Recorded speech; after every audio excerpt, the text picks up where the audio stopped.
Jubilee hills ఉప ఎన్నిక తెలంగాణ రాష్ట్రంలో జూబ్లీ హిల్స్ ఉప ఎన్నిక ఇప్పుడు రాజకీయ వేడి పుట్టిస్తోంది. కాంగ్రెస్, బీఆర్ఎస్, బీజేపీ పార్టీలు ఎన్నికల్లో ఎలాగైనా గెలిచేందుకు తీవ్ర కసరత్తు చేస్తున్నాయి. ముఖ్యంగా అధికార కాంగ్రెస్ పార్టీకి మాత్రం ఈ ఎన్నిక రెఫరెండంగా మారినట్టే కనిపిస్తోంది. కాంగ్రెస్ ప్రభుత్వం అధికారంలోకి వచ్చి సుమారు 2 సంవత్సరాలకు దగ్గర పడుతుండటంతో ప్రభుత్వంపై ప్రజల అభిప్రాయం ఎలా ఉంది అనే దానికి ఈ ఎన్నిక ఒక ఉదాహరణగా మారింది.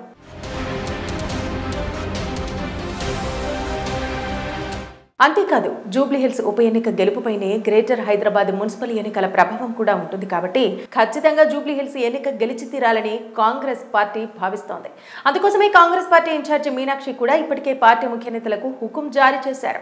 అయితే 2023 అసెంబ్లీ ఎన్నికల సమయంలో రాష్ట్ర వ్యాప్తంగా కాంగ్రెస్ గాలి వీచినా కూడా గ్రేటర్ పరిధిలో ఒక్క స్థానం కూడా గెలవలేకపోయిన కాంగ్రెస్ పార్టీ ఇప్పుడు ఉప ఎన్నికల్లో గెలవడం అంటే కత్తి మీద సాము లాంటిదే అని చెప్పక తప్పదు. దానికి ప్రధాన కారణం రేవంత్ రెడ్డి అధికారంలోకి వచ్చిన తర్వాత అత్యంత ఎక్కువగా ఇబ్బంది పడింది హైదరాబాద్ ప్రజలే. హైడ్రా పేరుతో ఎక్కడ పడితే అక్కడ ఎలాంటి మానవీయ కోణం లేకుండా అనేక మంది సామాన్య ప్రజల నివాసాలను కట్టుబట్టలతో కూల్చేసిన ఘటనలు ఇప్పటికే హైదరాబాద్ ప్రజలను తీవ్ర ఆగ్రహానికి గురిచేస్తున్నాయి. అంతేకాదు, హైదరాబాద్ నగరంలో ఉన్న ఎమ్మెల్యేలను కాంగ్రెస్ పార్టీలోకి తీసుకుని మరోసారి ప్రజల అసంతృప్తికి కారణంగా మారింది. మరోవైపు బీఆర్ఎస్ పార్టీ మాత్రం కాంగ్రెస్ చేసే తప్పిదాలను ప్రశ్నిస్తూ సామాన్య ప్రజలకు మద్దతుగా నిలుస్తూ వారికి భరోసాగా నిలుస్తోంది. దీంతో బీఆర్ఎస్ పార్టీ పైన ప్రజల్లో మళ్లీ మద్దతు పెరిగింది. ఇక బీజేపీ పార్టీ మాత్రం సరైన అభ్యర్థి ఎవరు అనే సందిగ్ధంలోనే ఉంది. ఇలాంటి సమయంలో జూబ్లీ హిల్స్ ఉప ఎన్నిక ప్రధానంగా కాంగ్రెస్, బీఆర్ఎస్ మధ్య అయినా ప్రజలు కాంగ్రెస్ ని గెలిపించడం కష్టంగానే కనిపిస్తోంది.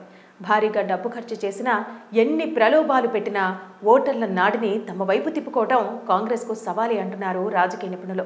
దీంతో ఏం చేయాలో అర్థం కాక 4 మంత్రులను కాంగ్రెస్ పార్టీ రంగంలోకి దింపుతున్నట్టు తెలుస్తోంది. ఇక బీఆర్ఎస్ పార్టీ స్థాపించిన తర్వాత మొదట్లో ఉప ఎన్నికల పార్టీగా ముద్రపడి ఉప ఎన్నికల్లో సంచలన రికార్డు నెలకొల్పిన కేసీఆర్ మరోసారి తమ పూర్వ వైభవాన్ని చూపించేందుకు అస్త్రశస్త్రాలు సిద్ధం చేస్తున్నారు. ఏదేమైనా జూబ్లీ హిల్స్ ఉప ఎన్నిక మాత్రం కాంగ్రెస్ పార్టీకి కొరకర్రాన్ని కొయ్యగా మారిందనే చర్చ నడుస్తోంది. మరి ప్రజల తీర్పు ఎలా ఉంటుందనేది వేచి చూడాలి. అంటే మరికొంతకాలం ఆగాల్సిందే. ఇక జూబ్లీ హిల్స్ అసెంబ్లీ నియోజకవర్గంలో త్వరలో ఉప ఎన్నికలు జరగనున్న నేపథ్యంలో ఆ నియోజకవర్గంలో ఓటర్ల వివరాలను ఎన్నికల సంఘం ప్రకటించింది. జూబ్లీ హిల్స్ పరిధిలో 3,92,669 మంది ఓటర్లు ఉన్నట్టు పేర్కొంది. వీరిలో 2,04,288 మంది పురుషులు కాగా 1,88,356 మంది మహిళలు, 25 మంది ఇతరులు ఉన్నట్టు పేర్కొంది. ఓటర్ల జాబితాపై అభ్యంతరాలు, మార్పులు, చేర్పులు ఉంటే ఈ నెల 17 వరకు దరఖాస్తులు ఇవ్వాలని రాష్ట్ర ఎన్నికల ప్రధాన అధికారి సుదర్శన్ రెడ్డి తెలిపారు. కొత్తగా ఓటు నమోదు, చిరునామా మార్పుల కోసం కూడా దరఖాస్తులు చేసుకోవచ్చన్నారు.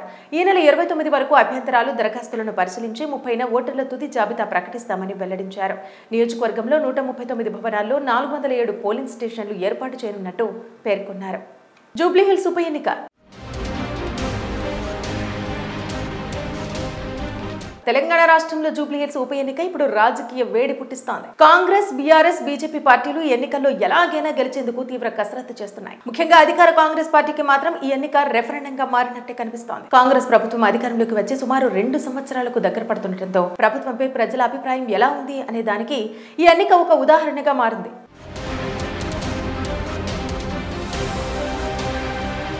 అంతేకాదు, జూబ్లీ హిల్స్ ఉప ఎన్నిక గెలుపుపైనే గ్రేటర్ హైదరాబాద్ మున్సిపల్ ఎన్నికల ప్రభావం కూడా ఉంటుంది కాబట్టి ఖచ్చితంగా జూబ్లీ హిల్స్ ఎన్నిక గెలిచి తీరాలని కాంగ్రెస్ పార్టీ భావిస్తోంది. అందుకోసమే కాంగ్రెస్ పార్టీ ఇన్ఛార్జి మీనాక్షి కూడా ఇప్పటికే పార్టీ ముఖ్య నేతలకు హుకుం జారీ చేశారు. అయితే 2023 అసెంబ్లీ ఎన్నికల సమయంలో రాష్ట్ర వ్యాప్తంగా కాంగ్రెస్ గాలి వీచినా కూడా గ్రేటర్ పరిధిలో ఒక్క స్థానం కూడా గెలవలేకపోయిన కాంగ్రెస్ పార్టీ ఇప్పుడు ఉప ఎన్నికల్లో గెలవడం అంటే కత్తి మీద సాము లాంటిదే అని చెప్పక తప్పదు. దానికి ప్రధాన కారణం రేవంత్ రెడ్డి అధికారంలోకి వచ్చిన తర్వాత అత్యంత ఎక్కువగా ఇబ్బంది పడింది హైదరాబాద్ ప్రజలే. హైడ్రా పేరుతో ఎక్కడ పడితే అక్కడ ఎలాంటి మానవీయ కోణం లేకుండా అనేక మంది సామాన్య ప్రజల నివాసాలను కట్టుబట్టలతో కూల్చేసిన ఘటనలు ఇప్పటికే హైదరాబాద్ ప్రజలను తీవ్ర ఆగ్రహానికి గురిచేస్తున్నాయి. అంతేకాదు, హైదరాబాద్ నగరంలో ఉన్న ఎమ్మెల్యేలను కాంగ్రెస్ పార్టీలోకి తీసుకుని మరోసారి ప్రజల అసంతృప్తికి కారణంగా మారింది. మరోవైపు బీఆర్ఎస్ పార్టీ మాత్రం కాంగ్రెస్ చేసే తప్పిదాలను ప్రశ్నిస్తూ సామాన్య ప్రజలకు మద్దతుగా నిలుస్తూ వారికి భరోసాగా నిలుస్తోంది. దీంతో బీఆర్ఎస్ పార్టీ పైన ప్రజల్లో మళ్లీ మద్దతు పెరిగింది. ఇక బీజేపీ పార్టీ మాత్రం సరైన అభ్యర్థి ఎవరు అనే సందిగ్ధంలోనే ఉంది. ఇలాంటి సమయంలో జూబ్లీ హిల్స్ ఉప ఎన్నిక ప్రధానంగా కాంగ్రెస్, బీఆర్ఎస్ మధ్య అయినా ప్రజలు కాంగ్రెస్ ని గెలిపించడం కష్టంగానే కనిపిస్తోంది. భారీగా డబ్బు ఖర్చు చేసినా, ఎన్ని ప్రలోభాలు పెట్టినా ఓటర్ల నాడిని తమ వైపు తిప్పుకోవడం కాంగ్రెస్కు సవాలే అంటున్నారు రాజకీయ నిపుణులు. దీంతో ఏం చేయాలో అర్థం కాక నలుగురు మంత్రులను కాంగ్రెస్ పార్టీ రంగంలోకి దింపుతున్నట్టు తెలుస్తోంది. ఇక బీఆర్ఎస్ పార్టీ స్థాపించిన తర్వాత మొదట్లో ఉప ఎన్నికల పార్టీగా ముద్రపడి ఉప ఎన్నికల్లో సంచలన రికార్డు నెలకొల్పిన కేసీఆర్ మరోసారి తమ పూర్వ వైభవాన్ని చూపించేందుకు అస్త్రశస్త్రాలు సిద్ధం చేస్తున్నారు. ఏదేమైనా జూబ్లీహిల్స్ ఉప ఎన్నిక మాత్రం కాంగ్రెస్ పార్టీకి కొరకర్రాన్ని కొయ్యగా మారిందనే చర్చ నడుస్తోంది. మరి ప్రజల తీర్పు ఎలా ఉంటుందనేది వేచి చూడాలి. అంటే మరికొంతకాలం ఆగాల్సిందే. ఇక జూబ్లీహిల్స్ అసెంబ్లీ నియోజకవర్గంలో త్వరలో ఉప ఎన్నికలు జరగనున్న నేపథ్యంలో ఆ నియోజకవర్గంలో ఓటర్ల వివరాలను ఎన్నికల సంఘం ప్రకటించింది. జూబ్లీహిల్స్ పరిధిలో 3,92,669 మంది ఓటర్లు ఉన్నట్టు పేర్కొంది. వీరిలో 2,04,288 మంది పురుషులు కాగా 1,88,356 మంది మహిళలు, 25 మంది ఇతరులు ఉన్నట్టు పేర్కొంది. ఓటర్ల జాబితాపై అభ్యంతరాలు, మార్పులు, చేర్పులు ఉంటే ఈ నెల 17 వరకు దరఖాస్తులు ఇవ్వాలని రాష్ట్ర ఎన్నికల ప్రధాన అధికారి సుదర్శన్ రెడ్డి తెలిపారు. కొత్తగా ఓటు నమోదు, చిరునామా మార్పుల కోసం కూడా దరఖాస్తులు చేసుకోవచ్చన్నారు. ఈ నెల 29 వరకు అభ్యంతరాలు, దరఖాస్తులను పరిశీలించి 30న ఓటర్ల తుది జాబితా ప్రకటిస్తామని వెల్లడించారు. నియోజకవర్గంలో 139 భవనాల్లో 407 పోలింగ్ స్టేషన్లు ఏర్పాటు చేయనున్నట్టు పేర్కొన్నారు. జూబ్లీహిల్స్ ఉప ఎన్నిక తెలంగాణ రాష్ట్రంలో జూబ్లీహిల్స్ ఉప ఎన్నిక ఇప్పుడు రాజకీయ వేడి పుట్టిస్తోంది. కాంగ్రెస్, బీఆర్ఎస్, బీజేపీ పార్టీలు ఎన్నికల్లో ఎలాగైనా గెలిచేందుకు తీవ్ర కసరత్తు చేస్తున్నాయి. ముఖ్యంగా అధికార కాంగ్రెస్ పార్టీకి మాత్రం ఈ ఎన్నిక రెఫరెండంగా మారినట్టే కనిపిస్తోంది. కాంగ్రెస్ ప్రభుత్వం అధికారంలోకి వచ్చి సుమారు 2 సంవత్సరాలకు దగ్గర పడుతుండటంతో ప్రభుత్వంపై ప్రజల అభిప్రాయం ఎలా ఉంది అనే దానికి ఈ ఎన్నిక ఒక ఉదాహరణగా మారింది.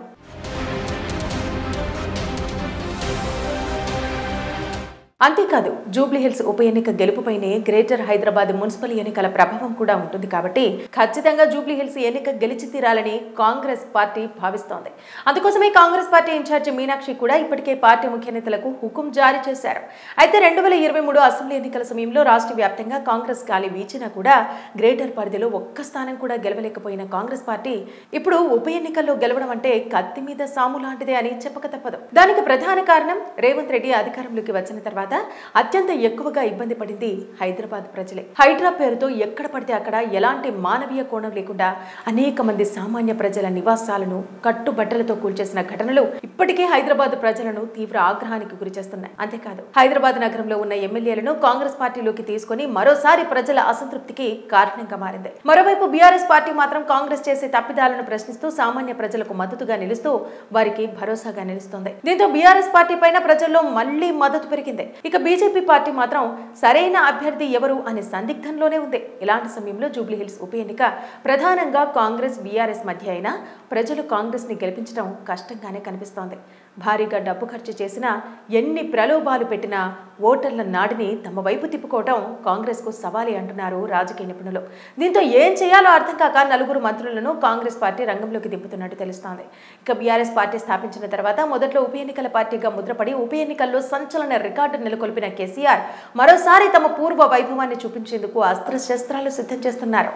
ఏదేమైనా జూబ్లీహిల్స్ ఉప ఎన్నిక మాత్రం కాంగ్రెస్ పార్టీకి కొరకర్రాన్ని కొయ్యగా మారిందనే చర్చ నడుస్తోంది. మరి ప్రజల తీర్పు ఎలా ఉంటుందనేది వేచి చూడాలి. అంటే మరికొంతకాలం ఆగాల్సిందే. ఇక జూబ్లీహిల్స్ అసెంబ్లీ నియోజకవర్గంలో త్వరలో ఉప ఎన్నికలు జరగనున్న నేపథ్యంలో ఆ నియోజకవర్గంలో ఓటర్ల వివరాలను ఎన్నికల సంఘం ప్రకటించింది. జూబ్లీహిల్స్ పరిధిలో 3,92,669 మంది ఓటర్లు ఉన్నట్టు పేర్కొంది. వీరిలో 2,04,288 మంది పురుషులు కాగా 1,88,356 మంది మహిళలు, 25 మంది ఇతరులు ఉన్నట్టు పేర్కొంది.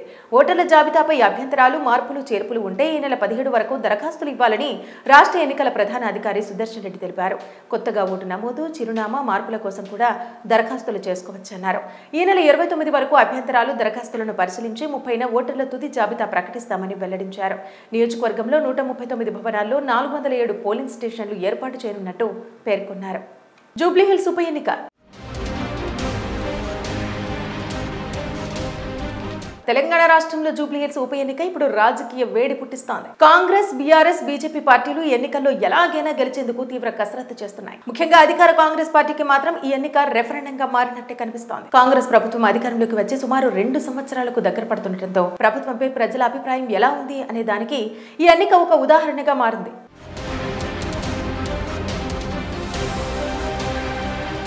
అంతేకాదు జూబ్లీహిల్స్ ఉప ఎన్నిక గెలుపుపైనే గ్రేటర్ హైదరాబాద్ మున్సిపల్ ఎన్నికల ప్రభావం కూడా ఉంటుంది కాబట్టి ఖచ్చితంగా జూబ్లీహిల్స్ ఎన్నిక గెలిచి తీరాలని కాంగ్రెస్ పార్టీ భావిస్తోంది. అందుకోసమే కాంగ్రెస్ పార్టీ ఇన్ఛార్జి మీనాక్షి కూడా ఇప్పటికే పార్టీ ముఖ్య నేతలకు హుకుం జారీ చేశారు.